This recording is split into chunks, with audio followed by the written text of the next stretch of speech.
안녕하세요 시청자 여러분, 이든의 라디오입니다. 지난 한 주 영상 소식이 없어 기다려주신 분들이 많으셨죠? 개인적인 사정으로 본의 아니게 한 주 쉬어가게 되었습니다. 제가 한국과 미국을 오가며 지내다 보니 시차 적응이 생각보다 쉽지 않네요. 컨디션이 조금만 떨어져도 아무 일도 못하는 저질 체력이라 여러분께 더 좋은 영상을 보여드리고 싶은 욕심에 잠시 재정비의 시간을 가졌습니다. 너그러운 마음으로 이해해 주시리라 믿고 기다려주신 만큼 오늘은 더 알차고 재미있는 이야기로 보답하겠습니다.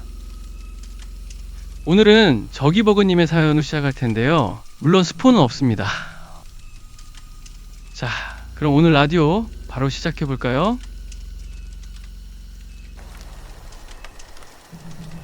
안녕하세요. 저는 저기버그입니다. 오늘 제가 드릴 이야기는요.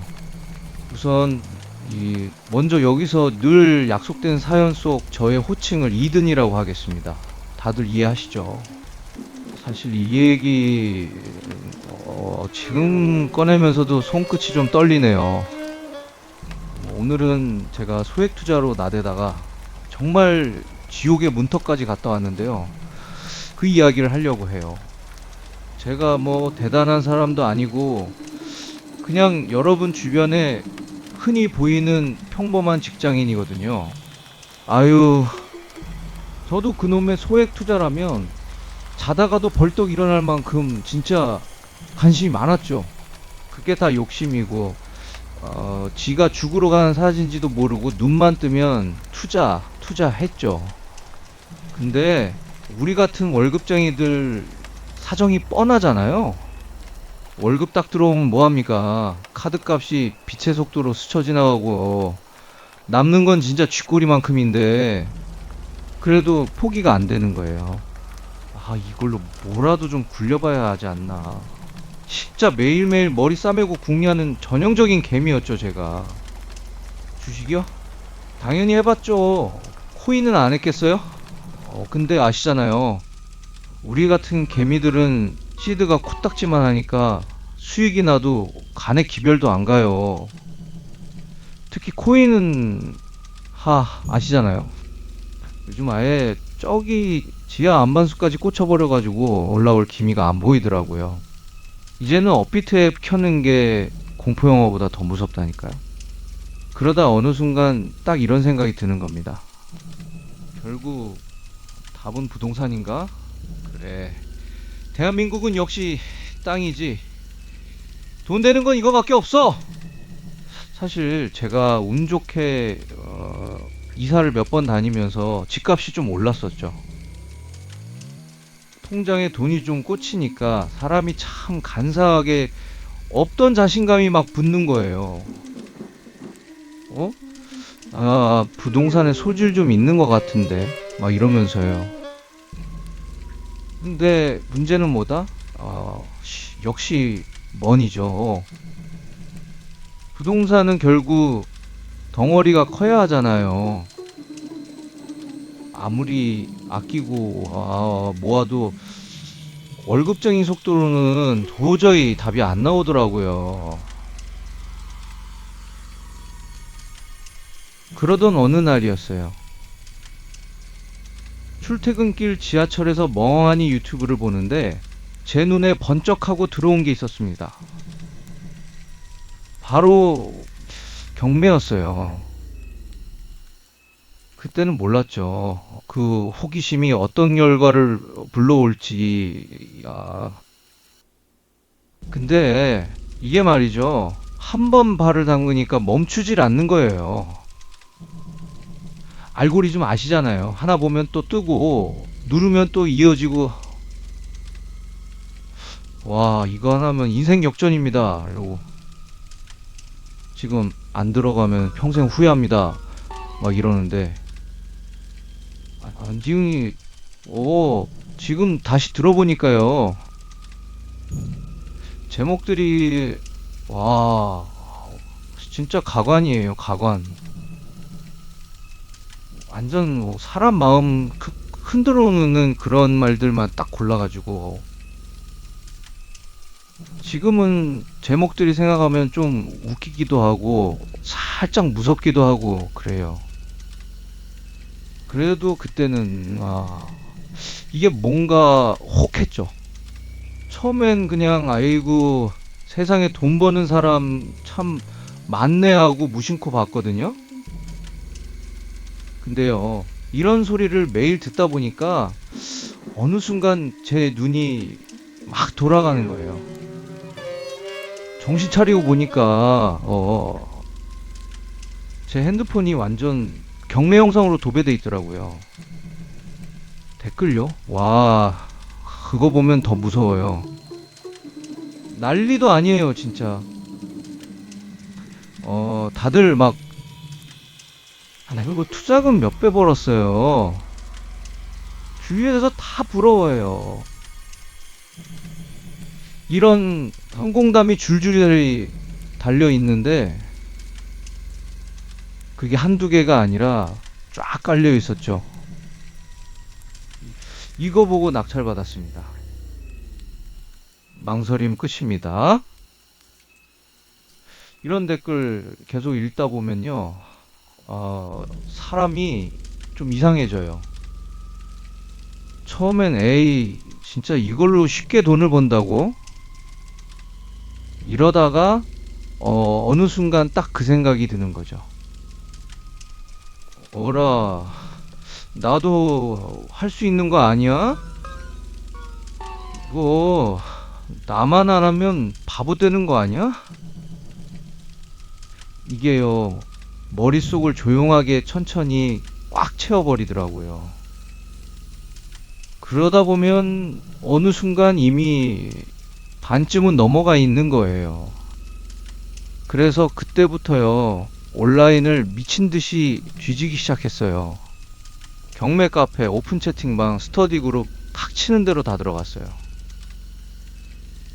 하고는 돈도 부담되고 시간도 안 맞고 괜히 시작했다가 중간에 놓을까봐 좀 꺼려지더라고요.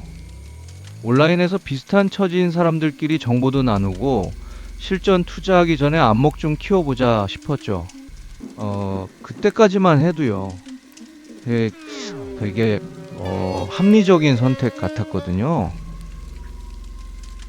그러다가 어느 날 꽤 규모가 큰 카페 하나에 들어가게 됐습니다. 회원 수도 엄청 많고 소모임 활동도 아주 활발한 곳이었어요. 한 달에 한두 번씩 오프라인 모임도 하고 같이 임장도 가고 스터디 발표도 하고, 아유, 분위기가 진짜 무슨 전문가 집단 같았다니까요. 거기다 다들 돈이 걸려 있어서인가 아주 사생결단이라도 낼 것 같이 코피만 안 흘렸지. 정말 열심히 하는 거 있죠. 그런 분위기 속에 그 모임에 유독 눈에 띄는 사람이 하나 있었어요. 그 사람 이름을 역시 이곳 보이지 않는 약속대로 박기철이라고 부르겠습니다.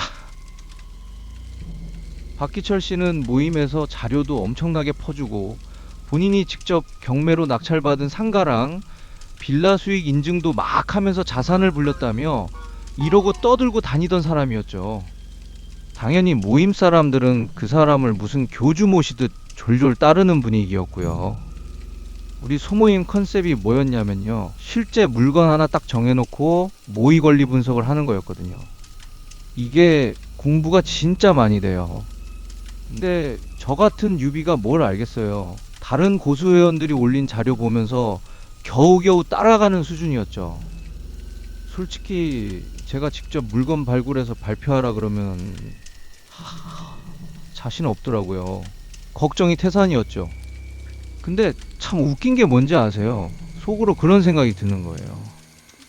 야, 내가 학교 다닐 때 이 정도로 공부했으면 인서울은 껌이었겠다. 혼자 피식 웃으면서도 진짜 코피 터지게 했어요. 왜냐고요?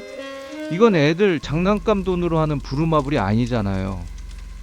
내 피 같은 생돈이 들어가는 건데 결국 목적은 딱 하나, 돈 벌려고 하는 거니까요. 공부하는 게 재밌긴 한데 한편으론 속이 바짝바짝 타들어가는 그 긴장감 아시죠? 그런데 그때 어리버리타던 저를 유독 챙겨주던 사람이 바로 박희철 씨였습니다. 박희철이라는 분이 법원 물건도 딱딱 골라주고 권리 분석도 하나하나 짚어주는데 와 진짜 친절하더라고요. 질문하면 자다가도 일어나서 답해줄 기세였죠. 이상하게 사람 마음을 편하게 하는 그런 묘한 믿음이 가는 사람인 거예요. 그러던 어느 날 오프라인 모임 끝나고 술 한잔 하는데 기철 씨가 슬쩍 제 옆으로 오더니 그러는 겁니다. 이든 씨, 이 바닥 초보가 혼자 하면 진짜 위험해요. 그러면서 목소리를 쫙 깔더니 사실 지금 우리끼리 진행 중인 공동 투자가 하나 있긴 한데 모임에서도 딱 몇 명만 조용히 들어와 있거든요. 이든 씨가 워낙 열심히 하시니까 내가 특별히 알려드리는 거예요. 이러더라고요. 공동 투자라 이거다. 나에게도 기회가 드디어 왔어. 그 말을 듣는 순간 제 뇌리에 번개가 번쩍 쳤습니다. 돈도 크게 안 들고 고수들이 분석 다 해놨고 제 입장에서는 그냥 숟가락만 얹으면 되는 그야말로 꽁 먹고 알 먹고잖아요. 그래도 저 나름 신중한 겜입니다. 돌다리도 두들겨 봐야죠. 지금까지 수익 얼마나 났어요? 횟수는 얼마나 걸리나요? 배분은 정확한 거 맞죠? 아주 매일같이 캐물었습니다. 메일도 수십 통씩 주고받고요. 단톡방에 딱 공지가 뜨는데 한 사람당 얼마씩 투자합니다 하고 아주 깔끔하게 올라오더라고요. 보니까 인원이 한 20명쯤 돼요. 근데 기철 씨가 처음에 말했던 것보다 사람이 좀 많네. 슬쩍 물어봤더니 이번 건이 워낙 규모가 커서 옆 동네 속모임에서도 몇 분 모셔왔습니다 하더라고요. 게다가 그 방 사람들은 기철 씨를 전부 실장님 하고 불러요. 그 말 한마디가 주는 묘한 권위 있잖아요. 이 사람 진짜 능력자구나 싶은 신뢰가 팍팍 드는 거죠. 근데 방 분위기가요, 진짜 이상할 정도로 너무 화기애애한 거야. 카톡 알람이 쉴 새 없이 울려요. 실장님 덕분에 이번에 3천 벌었습니다. 와, 축하드려요. 역시 여기는 클래스가 다르네요. 이런 게 계속 올라오는데 보고 있으면 사람이 참 묘해집니다. 마음이 급해져요. 나만 가만히 있나? 나만 뒤처지는 거 아니야? 이런 불안함이 쓱 올라오거든요. 그때쯤 기철 씨한테 따로 연락이 왔죠. 이든 씨, 이제 실전입니다. 준비되셨죠? 그러면서 물건 하나를 딱 보내주는데 이건 뭐 무조건 먹는 구조래. 가격 보니까 이미 머릿속에선 수익 계산기 다 두드렸죠? 근데 문제는 뭐다? 돈이지. 우선 보증금이 필요하다길래 살짝 망설였거든요. 그랬더니 단톡방에서 기다렸다는 듯이 바람을 잡아요. 이건 엄선된 매물입니다. 저도 처음엔 떨렸는데 수익금 보면 그런 생각 싹 사라져요. 망설이면 기회 날아갑니다. 이런 글로 아주 도배를 해버려요. 결국 였습니다. 제 피 같은 돈을요. 다행히 낙찰은 됐대요. 그래서 잔금까지 또 밀어 넣었죠. 그리고 기철 씨는 계속 메일로 잘 진행되고 있다, 문제 없다 안심을 시키더라고요. 순진하게도 고맙기까지 했다니까요. 그런데 어느 날 갑자기 메시지가 하나 날라와요. 이든 씨, 이번 공동투자건에 추가 비용이 발생했습니다. 누수의 배관 문제까지 터져서 지금 처리 안 하면 무효 처리될 수 있어요. 그 순간 뭔가 한 거예요. 근데 이 단톡방 분위기는 더 가관인 게 저도 그런 적 있어요. 빨리 처리하는 게 이득입니다. 여기서 멈추면 다 날아가요. 이런 게 올라옵니다. 진짜 소름 돋는 게 뭔지 아세요? 단 한 명도 딴소리를 안 해. 무슨 기계처럼 똑같은 말만 복사해서 붙여놓은 것 같다니까요. 결국 이번까지만이다 하면서 또 넣었습니다. 근데 또 와요. 추가 이슈 발생. 그때 딱 느낌이 오더라고요. 아, 이거 끝이 없겠구나. 그래서 제가 물었죠. 이거 대체 언제 끝납니까? 돌아온 답은 거의 마지막 단계입니다라는 뻔한 소리였죠.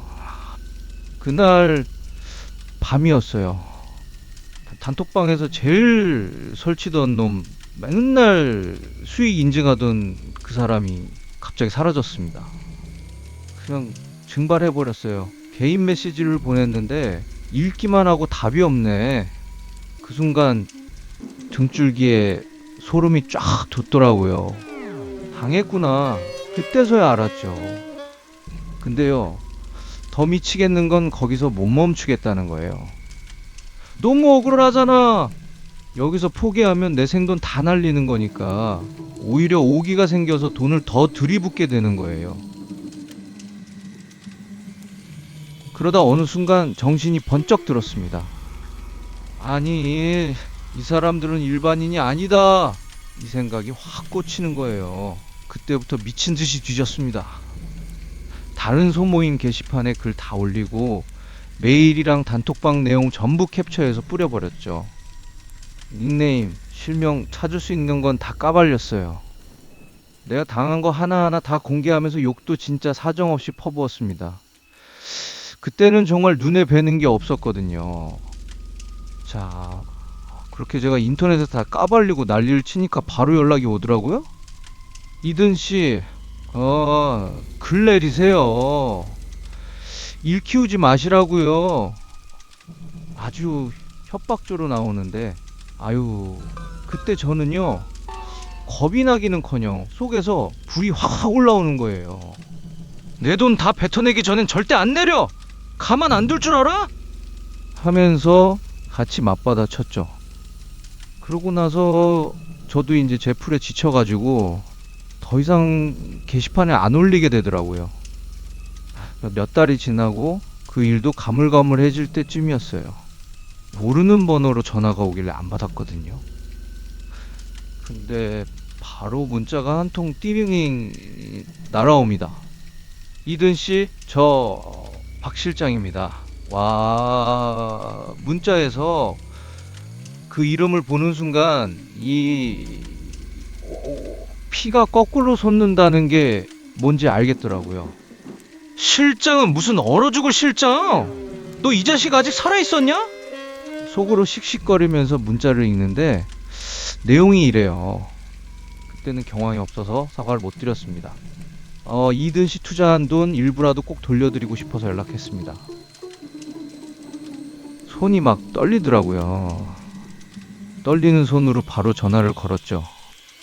이든씨, 저예요. 박 실장. 오랜만입니다. 잘 지내셨죠? 이렇게 딱 나오는 거예요.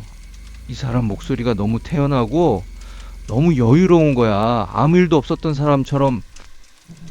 그걸 딱 듣는 순간에 다시 속에서 불덩어리가 확 올라와요. 야, 너 같으면 잘 지내겠냐? 이 말이 목 끝까지 올라오는데 겨우겨우 참고 뭐라 하는지 들어봤죠. 그래도 우리 한때 형님 동생 하며 잘 통했지 않냐? 돈 돌려드려야 내 마음이 편할 것 같다. 이러면서 살살 구슬리는데 솔직히 안 믿기죠. 사기꾼 말을 누가 믿어. 근데 한편으로는 혹시 진짜 돌려주려나 하는 마음이 삐죽 올라오는 거예요. 마침 그때 제가 돈도 좀 쪼들리고 있었거든요. 단돈 얼마라도 돌려받아야겠다는 그 간절함, 그게 사람 눈을 멀게 하더라고요. 결국 좀 만나기로 했습니다. 그래서 주소를 딱 보내주는데 이 주소가 묘하게 익숙한 거예요.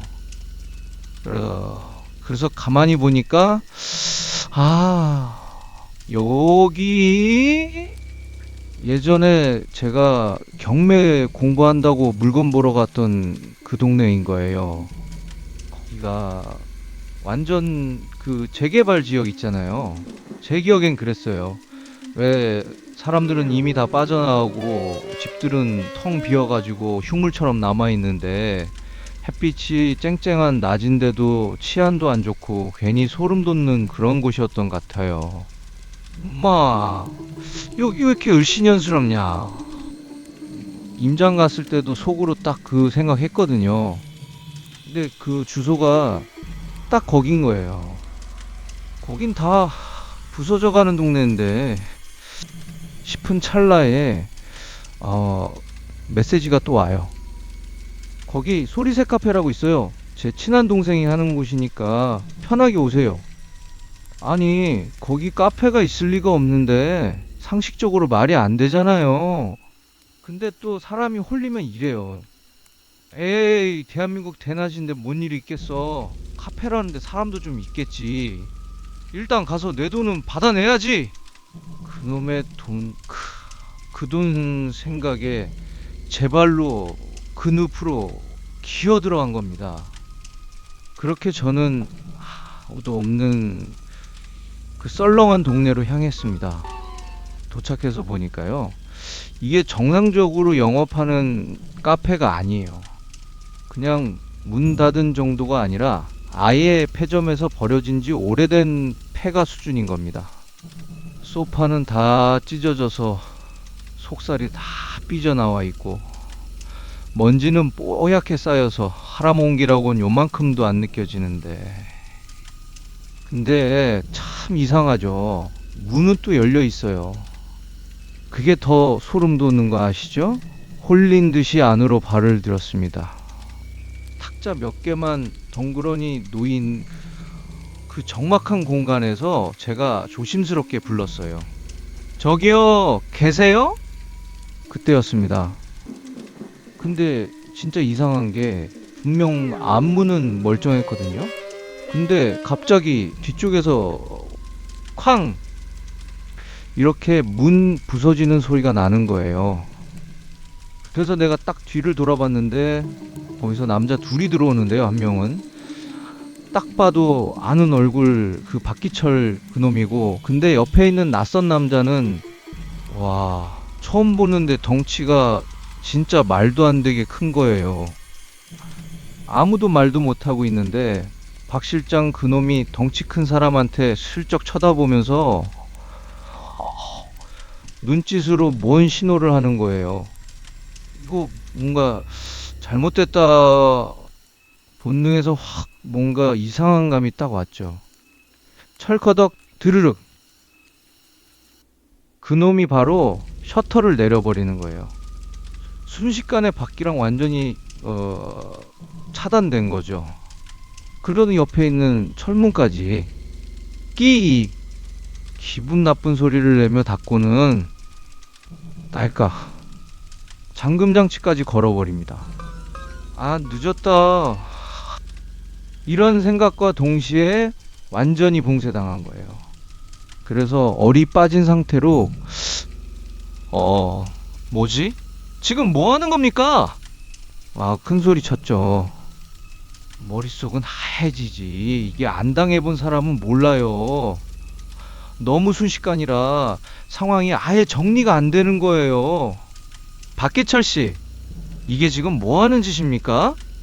다시 한번 내가 버럭 소리를 질렀는데도 와, 눈 하나 깜짝 안 해요. 목소리는 크게 나오는데 심장이 막 벌렁벌렁 뛰는 거예요. 그때 같이 온 그 덩치씨가 비웃으면서 제 핸드폰을 낚아채듯 뺐더니 그대로 밖으로 나가버리더군요. 덜컹. 이제 이 안에는 저랑 박기철 딱 둘뿐입니다. 이든씨 선 넘으셨더라고요. 그만하라고 경고했는데 아예 겁이 없으세요, 우리 용감한 김이든씨. 기철이 이 인간 말투가요, 비양거려요. 그러더니 한마디를 더 툭 던집니다. 가족도 있고 주소도 뻔히 알고 있는데 그 순간 몸이 돌처럼 굳어버렸습니다. 아무 생각도 안 나대요. 그래도 어떻게든 정신줄 붙잡고 쥐어짜듯 말했습니다. 박 실장님, 하실 말씀이 있으면 하시죠. 사실은요, 무릎 꿇고 빌고 싶었습니다. 제발 집에만 보내달라고요. 근데 그 와중에 멍청한 자존심이 남아서 담담한 척 허세를 부린 거죠. 그러니까 그 사람이 피식 웃으면서 그러더군요. 아직 사태 파악이 안 되나 보네. 그러더니 갑자기 주머니에서 뭔가를 꺼내는데 주사기였습니다.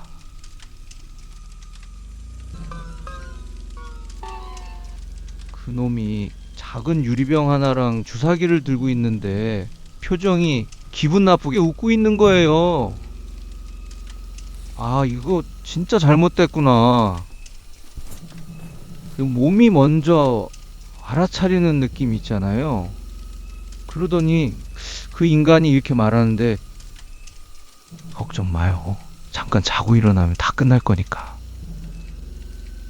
박 실장 이놈이 이미 죽이기로 결정된 짐승한테 마지막으로 통보하는 것 같은 말을 하대요. 그 담담한 목소리가 숨이 탁 막히고 심장을 꽉 조여오는 거예요. 갑자기 그 인간이 제 팔을 확 낚아채더니 푹, 망설임도 없이 그대로 주사기를 꽂아버렸죠. 주사바늘이 들어가는 순간 소름이 확 올라오는데 지금도 그 감각이 생생해요. 차가운 약물이 혈관을 쭉 타고 올라오는 게 느껴지는 거예요. 몸 안으로 독이 퍼지는 느낌이 시간으로 오는 거예요. 아, 이거 끝났다. 여기서 이렇게 죽는구나. 아찔했죠. 이게 근데 보통 사람이었으면 아마 1분도 안 돼서 그 자리에서 바로 정신줄 놓고 뒤로 넘어갔을 겁니다. 그런데 말이죠, 영화 같은 데 보면 이런 안 좋은 주사 맞고 그러면 바로 정신을 잃고 하잖아요. 근데 뭔 일인지 이상하게 저는 정신을 잃을 정도는 아니었어요. 희한하게 의식이 너무 또렷한 거예요. 너무 쌩쌩해서. 분명히 눈꺼풀은 천근만근이고 몸은 납덩이처럼 굳어서 손가락 하나 까딱 못하겠는데 머릿속은 무슨 얼음물을 끼얹은 것처럼 서리빨같이 또렷한 겁니다. 그 상태로 저는 그놈들이 나누는 대화를 생중계로 다 듣고 있었습니다. 이야, 이 새끼 약발 잘 받네. 그러게, 완전 뻗었다 뻗었어. 10분 뒤에 작업장으로 옮겨. 근데 이번에는 상태가 좀 좋다? 제값 좀 나오겠는데? 작업장, 제값. 그 단어들이 귀에 꽂히는 순간 심장이 덜컥 내려앉더라고요. 아, 나 진짜 끝났구나.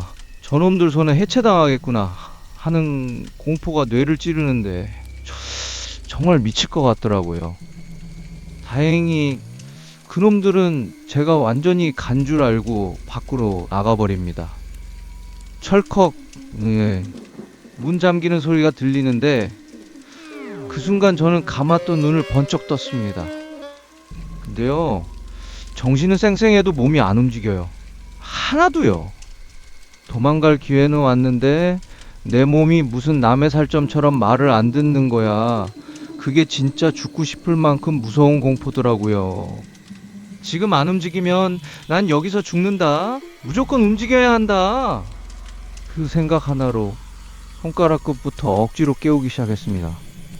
진짜 뇌에서 명령을 내려서 근육을 한 땀 한 땀 바닥에서 뜯어내는 기분이었어요.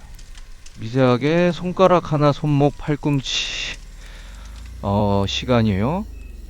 와, 진짜 미친 듯이 안 갑니다. 바닥에 거의 붙어서 뱀처럼 기어가는데 내 몸이 아니라 거대한 고무덩어리를 끌고 가는 느낌이었어요. 식은땀은 비오듯 쏟아지고 심장은 터질 것처럼 뛰는데 드디어 카운터 구석에서 문 하나를 찾았습니다. 제발 열려라, 제발. 손을 덜덜 떨며 밀었는데 슬쩍 열리는 거예요. 그 너머로 비상구 초록색 불빛이 보이는데, 와, 살면서 그렇게 예쁜 빛은 처음 봤습니다. 그 다음부터는 어떻게 뛰었는지 기억도 안 나요. 다 풀린 다리로 뒤도 안 돌아보고 그냥 미친 듯이 달렸습니다. 뒤에서 뭐라고 고함치는 소리가 들린 것 같기도 한데 안 봤습니다. 아니, 볼 수가 없었어요. 만약 그때 뒤돌아봤으면 저는 지금 이 세상 사람이 아니었을 겁니다. 나중에 제가 천신만고 끝에 탈출해서 경찰 조사를 받는데 형사님이 저를 이상하게 쳐다보면서 그러시더라고요. 김미든 씨, 본인이 맞은 그 약, 그거 보통 사람은 그 자리에서 바로 쇼크 오거나 정신 잃는 양이에요.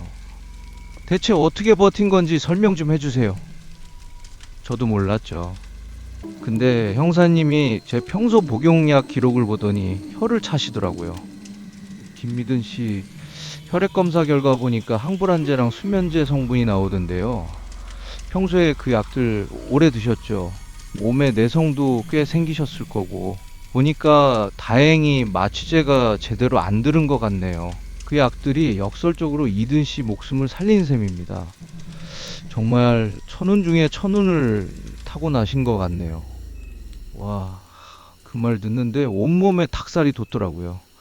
투자 실패해서 밤마다 잠 못 자고 억울해서 미치겠으니까 병원 가서 받아먹던 그 독한 약들, 그 고통스러운 시간들이 오히려 저를 그 지옥에서 꺼내준 거라네요. 근데 더 소름 돋는 건 뭔지 아세요? 며칠 뒤에 보니까 그 단톡방 흔적도 없이 증발했더라고요. 방 인원 20명 중에 진짜 피해자는 저 하나였고 나머지는 죄다 한패였다네요. 그놈들, 전문 연기자도 울고 갈 정도로 연기한 것 인정. 어쨌든 경찰이 그 카페를 덮쳤을 땐 이미 늦었습니다. 빈 주사기랑 정체 모를 혈흔, 그리고 누군가의 것으로 보이는 소지품들만 뒹굴고 있었다나요.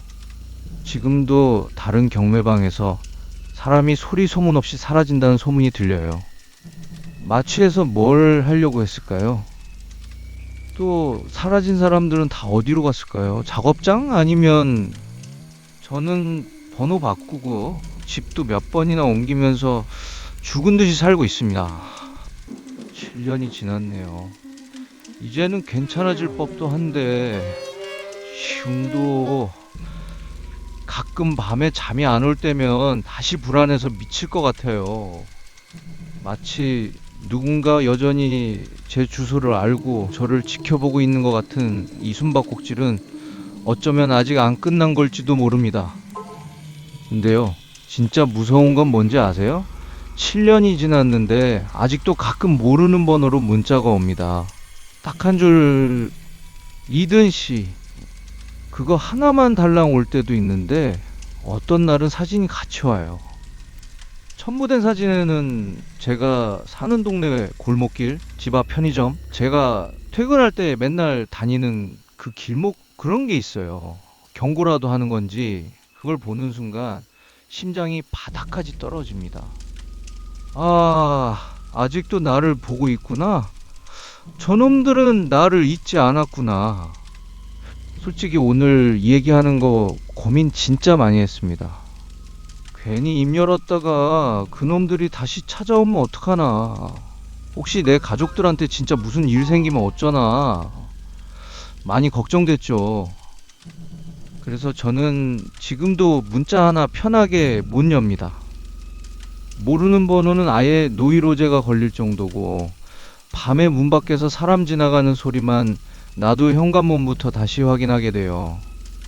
그 사건 이후 돈 잃고 건강 잃고 걱정과 불안으로 뭐하며 사나 한심합니다. 이렇게 불안하면서 제가 오늘 이 아픈 얘기를 꺼낸 이유요? 사실 이런 사기 당하면 꼭 듣는 말이 있거든요. 전세 사기 같은 거 당하면 다들 아이고 불쌍하다, 사기꾼 나쁜 놈들이다 같이 욕해주죠. 근데 저 같은 부동산 경매 사기는 아무도 편을 안 들어줘요. 언론에서도 잘 안 다뤄주고요. 어디 가서 말하면 돌아오는 반응이 뭔지 아세요? 야, 투자할 돈은 있었나 보네? 네가 욕심부려 선택한 거 아니야? 이제 와서 누가 누굴 탓해? 전부 이런 식입니다. 사기를 당한 피해자인데도 어디 가서 나 피해자요라고 말도 못해요. 그냥 혼자 당하고 혼자 가슴에 묻고 썩어가는 거죠. 그 억울함, 그거 진짜 겪어보지 않은 사람은 모릅니다. 혹시라도 지금 이 순간에 나도 경매나 한번 해볼까? 하고 눈 돌리고 계신 분들 진짜 조심하셔야 됩니다. 세상에 공짜는 없어요. 지금 여러분의 핸드폰에 와 있는 그 특별한 정보, 그게 정말 인생 역전의 기회일까요? 아니면 누군가 당신을 낚으려고 던진 시커먼 미끼일까요? 판단은 여러분의 몫입니다. 제 이야기는 여기서 마치겠습니다. 자, 저기버거님의 이야기 정말 잘 들었습니다. 사연 중에 요즘 코인 이야기가 나올 때는 저도 모르게 정말 깊이 공감하게 되더라고요. 아마 지금 이 라디오를 듣고 계신 많은 분도 저와 비슷한 마음이 아니셨을까 싶네요. 저기버그님의 죽다 살아난 경매 투자 이야기, 사실 인생의 쓴맛과 단맛이라고 표현하기에는 너무나 공포스러운 순간들이 많았던 것 같습니다. 듣는 내내 저도 가슴이 조마조마했네요. 저기버그님을 포함해서 사연을 들으시는 모든 분들 늘 안전하게 투자하시고 꼭 대박 나시길 진심으로 응원하겠습니다. 다시 한번 귀한 사연 나눠주신 저기버그님 정말 감사합니다. 끝으로 구독과 좋아요, 알림 설정까지 꼭 부탁드릴게요. 여러분의 따뜻한 응원이 다음 영상을 만드는데 정말 큰 힘이 됩니다.